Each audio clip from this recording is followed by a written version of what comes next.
Hi everyone, I'm Nicole, and today we're going to be covering the process of using the book scanner. So when you first get the request for the book to be scanned, you want to come back. We have instructions here on the process of turning on the machine. It looks intimidating, but it's quite easy. You want to start by turning on the left computer, and then the right computer, and then the monitor. And then you have to finagle your way around and turn on the surge protector, which flicks on the actual book scanner.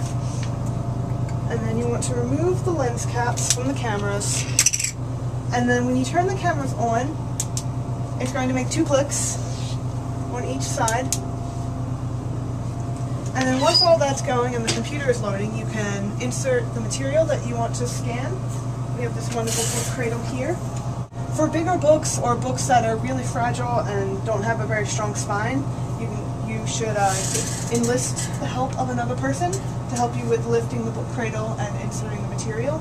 Okay, and then once the computer is loaded, you want to log in using the normal libspec student and the password, which is also written down on the instructional sheet, which we keep back here.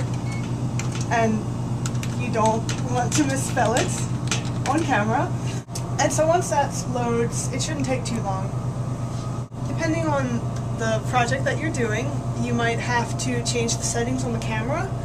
I can show you how to do that at the end of the video. I'm just going to go through first and show you how to use the actual software. And so once the computer loads, there's a program here called Book Drive Capture 3. It's a little camera icon. You just want to double click on that. Okay.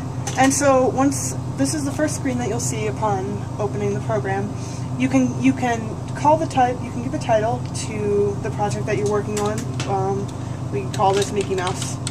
This is just a unique title so that way you can find it.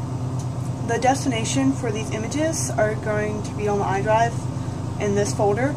And this computer does have access to the iDrive. So you can, once you take them, you can look at them. Yeah. And so you just hit next, and then just hit start. And then this is the screen that you'll see. Click on this button here.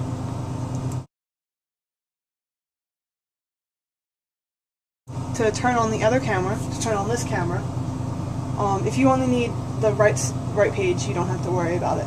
But then once that pops up as being ready, they both say ready. You can also see here, this is the file. This has to do with the file types. Right now this is going to take a picture, medium quality 72 DPI JPEG. That's good for just reference requests and ILO requests and all that. For more archival materials, that's when you'd have to change the settings on the camera. So to take a picture, you just hit the enter button, and the cameras do their thing, take the pictures, and then they'll load here, and you'll be able to see them here, and then as they're loading, they're also being saved to the iDrive. So once they show up, they've been saved. The red boxes don't mean anything significant. The image that's saved is this whole thing right here. As you can see, the images look different because the cameras are at two different distances. So that's always adjustable. So if it's a bigger book, you can scoot them out. If it's a smaller book, you can scoot them in. And so once you're finished with the program, all you'd have to do is just close it. Like I said, everything's going to be saved to the iDrive already. You can go to the iDrive, and then you can look at the images, and if you need to, you can edit them here as well. This computer also has Photoshop on it. So once you take the pictures, say if it's for an ILL request or something, you can quickly go in here and then just edit it out what the patron actually wants. So yeah, here are the pictures that we just took, and they're very pretty. Okay, so if you have to change the settings on the camera, so holding the camera, you can carefully unscrew the bottom here, being careful not to remove any of the cords, the power cord or the USB cord. Okay, so to change the file type on the camera, you just hit the menu button. See, the quality will come up as being M. And then that would be for the 72 DPI JPEGs are more readily used in terms of ILL requests and reference requests. If you're doing something that you need a DPI that's higher than 72, you would have to take it as a camera raw file.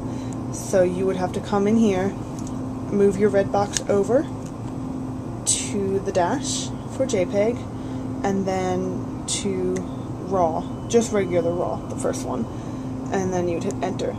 And so now you've changed it on this camera. So when you're finished, you can just hit the menu button again to clear that, and then just very carefully screw the camera back on to the mount, and then you'd have to do this for the other camera as well. And then when you're finished for the day with Bookscanner, you basically want to reverse the process that you did to turn it on. You want to make sure all the programs are off, and then just shut down the computer and turn off the monitor.